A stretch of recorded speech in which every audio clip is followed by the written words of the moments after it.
Hey viewers, do your handlebar grips look like this? The end's just all chewed up. What causes this is your bike falls over and the exposed end of the handlebar cuts into the rubber on the handlebar grips like a chisel. But a simple trick costing just 10 cents could have prevented this. Let me show you how. So what you're going to do is before you install your grip, you're going to take a nickel, slide the nickel in, have it go all the way to the bottom of the grip, and then push it down because you want it nice and flat in the bottom of the grip. Now you're ready to install the grip.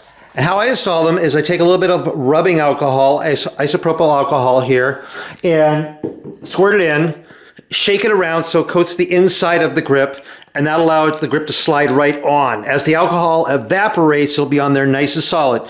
Now you have a nickel in there protecting the rubber from the sharp edges of the handlebar. Now some handlebars will already have like a plastic plug in there. You don't need to do this, but for those like this one that don't have that nickel trick will do wonders for protecting your grips. Do that on both sides, it's 10 cents, and your grips are protected.